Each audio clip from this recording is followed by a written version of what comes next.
Olá, cosmonautas do mundo do autoconhecimento.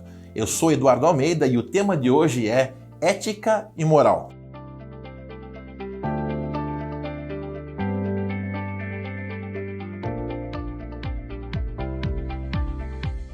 Amados, você já parou para pensar se existe diferença entre a ética e a moral?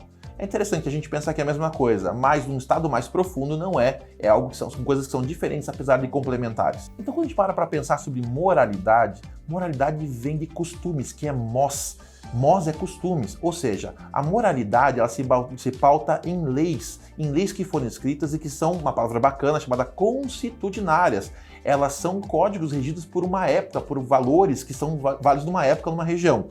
É interessante que lá na antiguidade, por exemplo, os saxões eles tinham a questão de fiar o outro. Ser fiador significa pegar o bigode, fiar o fio do bigode e dar para o outro. Porque naquele sentido, as pessoas, os homens, podiam dar a palavra porque depois eles iam honrar a palavra. Isso era um costume. E aí vem o que a gente chama de leis constitucionárias, leis que são regidas por costumes de uma época. Essas, naturalmente, hoje dar o fio do bigode não significa nada, mas a gente ainda tem a cultura de fiar, ser fiador do outro, fiador da verdade. Então, quando a gente fala de moralidade, a moral ela muda muito conforme o tempo e a região. Pare para pensar, por exemplo, a gente vê na antiga Roma que era moralmente aceitável que os gladiadores fossem colocados para lutar até a morte nos circos máximos. Então, será que era moralmente correto? Será que estava errado? Não, estava certo, porque a lei romana permitia que um escravo, que era um objeto e não um ser humano, fosse tratado dessa forma. Da mesma forma, hoje, quando a gente olha no Sudão e outros países africanos, nós temos 98% das mulheres castradas, chama ablusão, o corte do clitóris da mulher. Ué, como é que eles fazem isso? Será que isso é correto? Pela ótica da moral, é. Porque a moralidade daquela região ampara leis que permitem isso. E aqui a gente começa a entender a diferença. Apesar de ser moralmente aceitável, não é eticamente correto. A ética vem de ethos, que é caráter. E o ethos, ele busca algo maior, que é o bem comum. Não faça ao próximo aquilo que você não quer que faça com você. Aliás, quando a gente para pensar no cristianismo, por exemplo, a grande mudança que Jesus Cristo trouxe, não estou entrando na questão religiosa aqui, tá, gente? Isso não é questão filosófica, mas a grande mudança que ele trouxe para a visão judaica da religião para o cristianismo é que a visão judaica é baseada em leis, basicamente em leis. O Antigo Testamento ele é todo focado em leis. Se você olhar lá os antigos códigos levíticos, olha na Bíblia os códigos levíticos, chega a ser ridículo, chega a ser infame, porque tem coisas que dizem, por exemplo, que você não pode plantar 2 tipos de legume no mesmo canteiro, que a mulher não pode usar 2 tipos de tecido. Quando a gente olha também os 10 mandamentos, eles estão muito... Por que se diz lá, olhar a mulher do próximo, não cobiçar a mulher do próximo, mas não o homem da próxima? Porque a mulher era propriedade do homem, e isso criava guerras. Então, o código moral, o código baseado em leis, ele é sempre para proteger um povo de um comportamento, ou até para defender interesses de algum tipo de povo, ou de maioria sobre uma minoria. Então, a moralidade sempre, o comportamento moralista sempre é baseado na lei.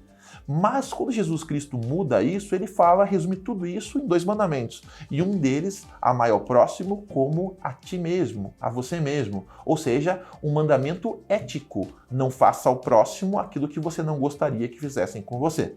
Então, por que isso é importante? No mundo atual é muito comum, e inclusive acontece isso muito no cristianismo também, quando as pessoas querem criticar você e elas querem enquadrar você, elas vêm com valores morais, elas são moralistas, dizendo isso está errado, porque não pode, porque não é, mas elas sempre se baseiam em princípios que são de uma população, de uma lei, num lugar, numa época. Agora, quando a gente olha a nós mesmos, a gente tende a olhar para nós com um olhar ético, ao amor ao próximo, o que nós merecemos. Então a gente começa a olhar, a gente é muito condescendente com nós mesmos, não é verdade? Então, nesse sentido, nós temos que ter um olhar sobre a vida menos moralista e mais ético.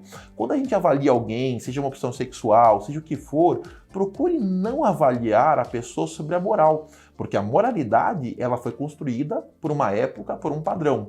Mas a ética ela deve buscar um sentido universal. Faça-se a seguinte pergunta: que mal essa pessoa faz para ela?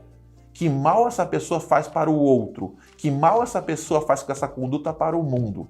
Kant diz que nós devemos buscar sempre entender se nossas condutas são o que ele chama de imperativo categórico, que é a capacidade delas serem universalizadas. Por exemplo, por que eu não posso roubar? Se eu roubar e outro roubar, nós vamos ter uma ruptura da sociedade. Então isso não pode ser uma lei universal. Agora, toda vez que eu me deparo com um comportamento que pode ser universalizado, então nós estamos frente a um imperativo categórico, uma lei que tem base ética. Já parou para pensar como é que seria o mundo se a gente se preocupasse menos com a moralidade e mais com a ética? Se a gente parasse de julgar os outros pelos seus comportamentos e começasse a avaliá-los pelo seu caráter e conduta? Normalmente as pessoas que seguem códigos morais estão presas numa matrix. Elas são doutrinadas por outros que trazem leis que nem eles sabem por que existe, mas alguém algum dia disse que isso era certo. Agora pergunte para essas pessoas, tá ok, mas por que isso é certo? Elas não saberão responder. Agora, se o seu comportamento for ético, você vai prontamente dizer por que esse comportamento é adequado. Porque ele visa o bem comum. Eu, pessoalmente, acredito muito num mundo em que a moral é desnecessária porque as pessoas vivem pautadas em ética. Quanto mais primitivo um povo é, quanto menos desenvolvido ele é, mais precisam de leis de moralidade. Porque se as leis não estiverem escritas, as pessoas vão agir de forma errada.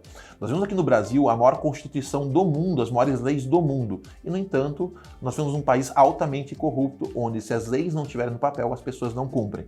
Você vai para uma Suécia, para outros países escandinavos, as leis são muito pequenas, porque a consciência das pessoas é baseada em ética. Então, o metrô na Suécia, por exemplo, é aberto.